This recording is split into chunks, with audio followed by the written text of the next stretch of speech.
इधर ध्यान दो तुम लोग। बीपीएससी के बारे में कुछ खबरी क्या है, जाने की नहीं? ऑप्शनल एमसीक्यू हो गया। हाँ, क्या हो गया? ऑप्शनल एमसीक्यू हो गया। मतलब यहाँ ध्यान दो, अब जो बीपीएससी में तुम लोग जाएगा है ना, तो बीपीएससी में तुमको 3 एग्जाम तो होगा तुमको। पहला कौन सा? पीटी। दूसरा कौन सा? मेंस। और तीसरा कौन सा? इंटरव्यू। अब इस चीज को दिमाग में सेट कर लो, ठीक है? कि पीटी तो एज यूजुअल है तुम्हारा, लेकिन यहाँ क्या चेंजिंग क्या क्या है? मतलब अब 150 क्वेश्चन जो पूछा जाएगा वो सभी में आपका निगेटिव मार्किंग है, वो फिक्स हो गया। ठीक है, बात समझ में आया? अब ये पूरे में आपका क्या हो गया? निगेटिव हो गया। मतलब 150 क्वेश्चन वो जो फीडबैक मांगा था 3 आधार पे, अब ये फिक्स हो गया कि ऑल क्वेश्चन को आपको क्या कर दिया गया? निगेटिव कर दिया गया। तो ऑल क्वेश्चन आपका निगेटिव हो गया, कोई दिक्कत? ये एक तरीके से अच्छा चेंजिंग है। दूसरा, मेंस में क्या चेंजिंग किया है?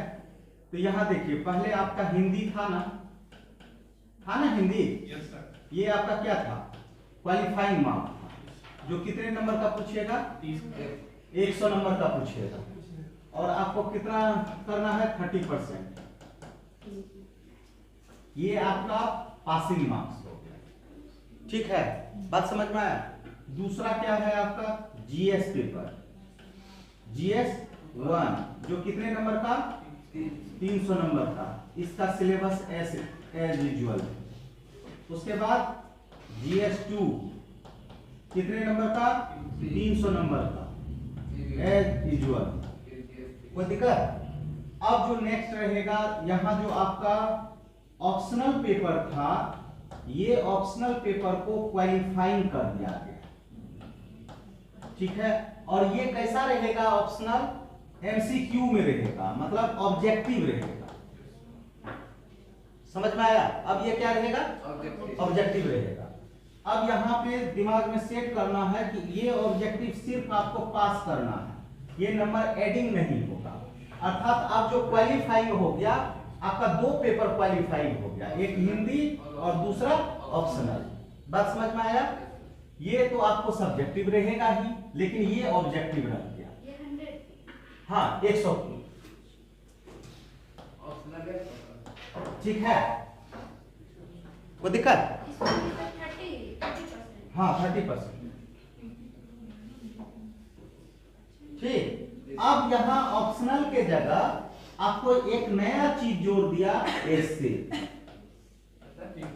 है ना? निबंध। निबंध ये कितने नंबर का रहेगा? 300 नंबर का। 300 नंबर का। समझ में आया? अब टोटल आपका जो मार्किंग होगा वो क्या होगा? 300, 300 और ये 300। अर्थात पहले भी आपका 900 था, अभी भी 900 रहेगा, लेकिन इस दोनों को आपको पास करना अनिवार्य है, ठीक है? इसको पास करते हैं तभी चल करके आपका रिजल्ट होगा, और इसको पास करते हैं तभी रिजल्ट होगा। बात समझ में आया? मालूम चला कि ये दोनों में फेल कर गए। यहाँ तो अब एमसीक्यू है, जितने इसको आसान में ले रहे हैं, है ना, उतना आसान होगा नहीं। समझ में आया?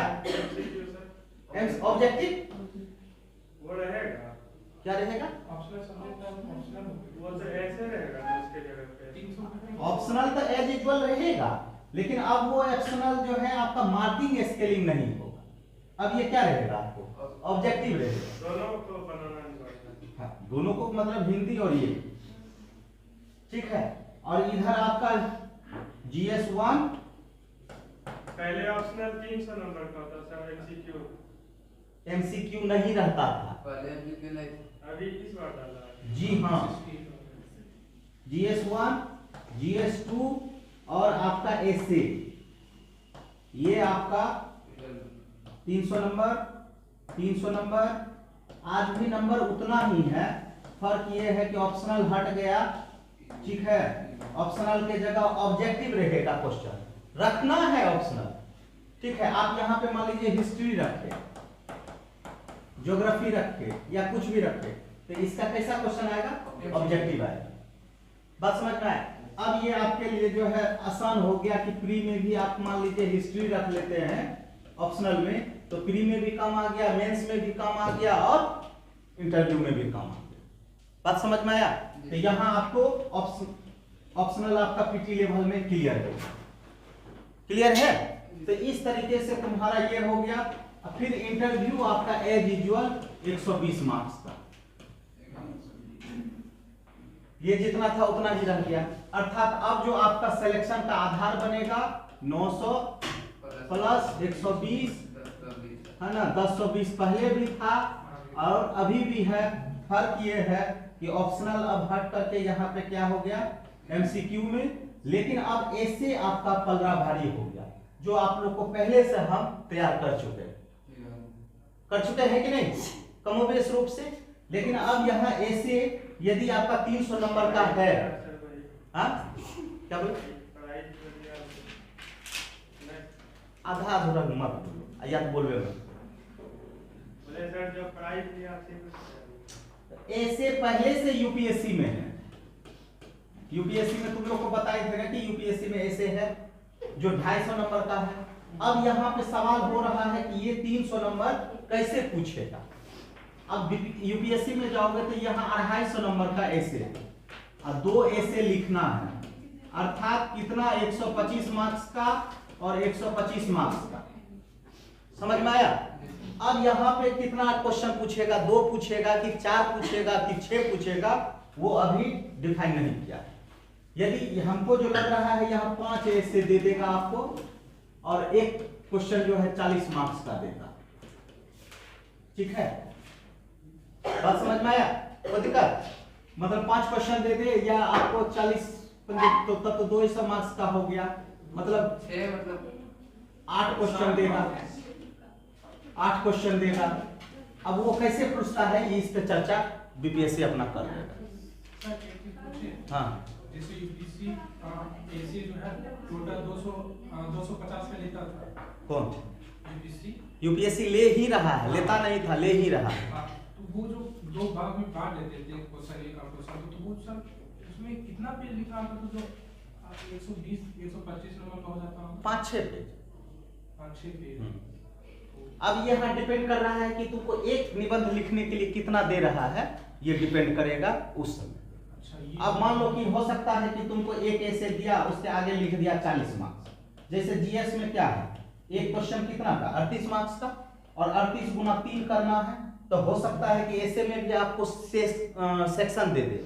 समाज से हम आपको पूछेंगे, धर्म से पूछेंगे, राजनीति से पूछेंगे, प्रशासन से पूछेंगे, ऐसे करके वो सेक्शन कर दे। इतना आसान हल्के में थोड़ा न लेगा इसको।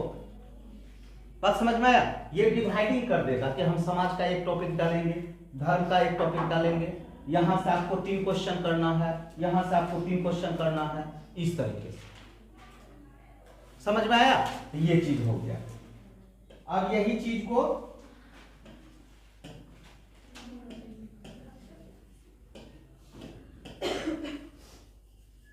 अब यहां पे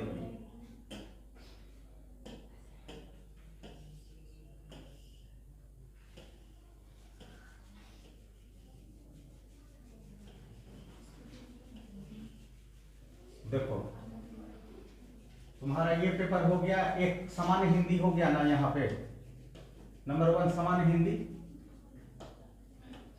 ग्रामर सेक्शन आ जाएगा सामान्य हिंदी।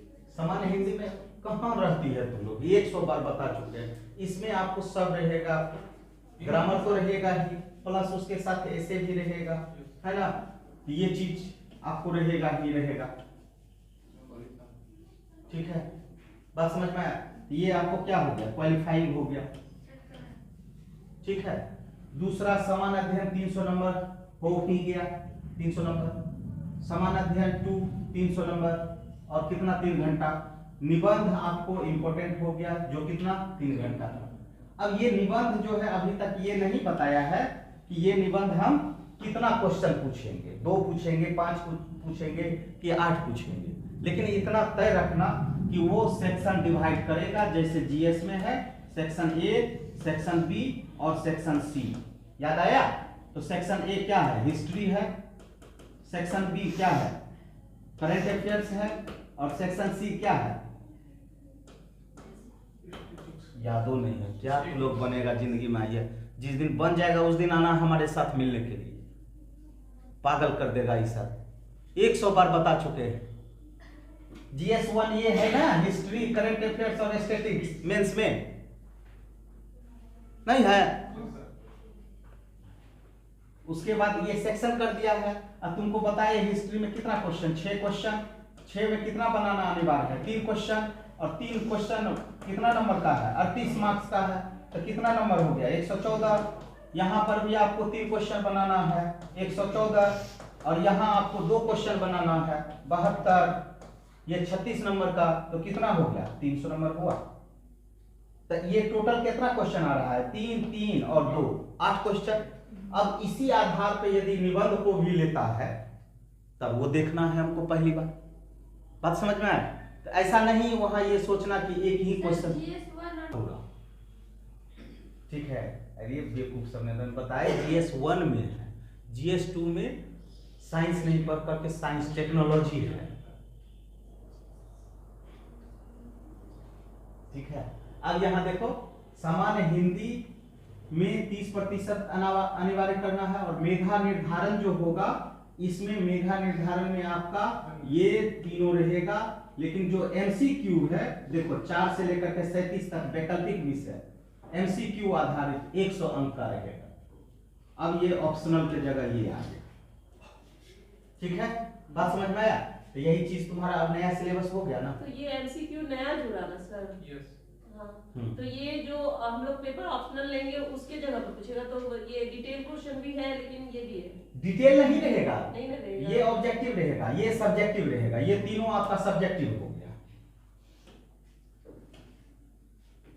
ये तीनों आपका सब्जेक्टिव हो गया, मतलब 1, 2 और 3 ये सब्जेक्टिव हो गया, ये ऑब्जेक्टिव हो गया, और ये आपका जो है सब्जेक्टिव ही रहेगा, लेकिन ये इसमें आपको पास करना अनिवार्य है और इसमें आपको पास करना अनिवार्य है। मेधा सूची मतलब क्या हो गया कि जो आपका रिजल्ट तैयार होगा वो इसका, इसके और इसके आधार पे होगा, इसकी गणना नहीं होगी। क्लियर? मेधा सूची इसको बोलते हैं। क्लियर? ठीक, अब तो नहीं ना।